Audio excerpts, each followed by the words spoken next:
হয়, যোৱা 25 তাৰিখে আপোনাৰ বোকাবিলৰ হাতীগাঁৱৰ এজনী নাবালিকা ছোৱালীক আবুল হুছেইন নামৰ এজন যুৱকে ধৰ্ষণ কৰি তেওঁ অচেতন অৱস্থাত জংঘলৰ মাজত পেলাই থৈ সি পলায়ন কৰিছিলে আৰু তেতিয়াৰ পৰা সেই অঞ্চলটোত এটা উত্তেজনাময় পৰিৱেশৰ সৃষ্টি হৈছিলে। তেতিয়াৰ পৰা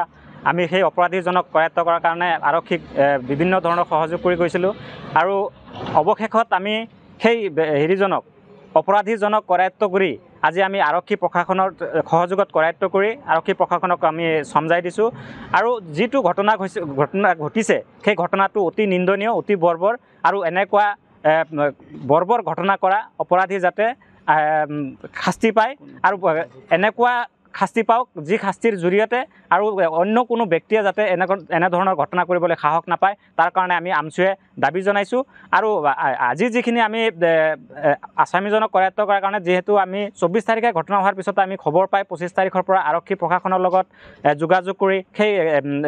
যিজন অপৰাধী সেই অপৰাধীজনক কৰায়ত্ব কৰাৰ কাৰণে চেষ্টা কৰিছিলোঁ। আমাৰ লগত আছিলে আমাৰ আমছুৰ বিশ্বনাথ জিলা সমিতি, দক্ষিণ চুতীয়া আঞ্চলিক সমিতি, আমাৰ নদুৱাৰ মুছলিম সমাজ, তাৰপিছত দক্ষিণ চুতীয়া যুৱ সমাজ আৰু সেই অঞ্চলৰ স্থানীয় যিখিনি ৰাইজ সেই সকলোৰে সহযোগত আজি আমি অৱশেষত সেই অপৰাধীজনক আমি আৰক্ষীক সমজাই দিবলৈ আমি সক্ষম হৈছোঁ। হয়, বোকাবিল হাতীগাঁও যি ঘটনা হৈ গৈছে এইটো জঘন্য, নিন্দনীয় আৰু আমি ধিক্কাৰ জনাইছোঁ। আৰু লগতে ঘটনা হোৱাৰ পাছৰ পৰাই নদুৱাৰ দক্ষিণ চুতীয়া মুছলিম সমাজ যি সংগঠনটো যোৱা 25 তাৰিখে মানে গঠন হৈছিলে আৰু এই সংগঠনটো গঠন হোৱাৰ মূল উদ্দেশ্যই আছিলে সমাজৰ পৰা কুসংস্কাৰ দূৰীকৰণৰ বাবে। আৰু উক্ত সমাজৰ সভাপতি কাজিৰুল হক আৰু কাৰ্যকৰী সভাপতি আবিদুৰ ৰহমান আৰু সহকাৰী সম্পাদক মৌলানা আব্দুল হক চাহাব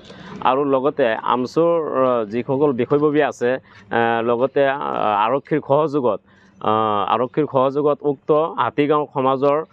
ৰাইজ তথা যুৱক আৰু মৌলানাৰ সহযোগত আমি যি অপৰাধী যি জঘন্য কাম কৰিছে, ধৰ্ষণৰ দৰে জঘন্য কাণ্ড কৰিছে, তেখেতক আজি আৰক্ষীৰ সহযোগত সমজাই ধৰিব পাৰিছোঁ আৰু সমজাই দিবলৈ সক্ষম হৈছোঁ। আৰু মোৰ এটা মেছেজ ক্লিয়াৰলি যে নদুৱাৰ দক্ষিণ চুতীয়া মুছলিম সমাজ তথা বিভিন্ন দল সংগঠনৰ মূল উদ্দেশ্যই হ'ল এটাই যে সমাজত এনেকুৱা ঘটনাটো দূৰৰ কথা যাতে কোনোৱে ভাবিবও নোৱাৰে। আৰু আমি আৰক্ষীক দাবী জনাইছোঁ এই অপৰাধীজনৰ দৃষ্টান্তমূলক শাস্তি হ'ব লাগে। অনাগত দিনত এনেধৰণৰ কাৰ্য যাতে কোনো যুৱক বা কোনো মানুহে যাতে কৰিবলৈ সাহস নাপায় তাৰ বাবে আমি আৰক্ষী বিষয়াসকলক আমি বিনম্ৰভাৱে অনুৰোধ জনাইছোঁ। আৰু সমাজ সংস্কাৰ কৰিবৰ কাৰণে আমি যিমান প্ৰচেষ্টা কৰিব লাগে আমি চেষ্টা কৰি আছোঁ। সমাজত এই ধৰ্ষণৰ দৰে জঘন্য কাণ্ড, মদ, ড্ৰাগছ, জুৱা, বাল্য বিবাহ, শিশু শ্ৰম যিমান ধৰণৰ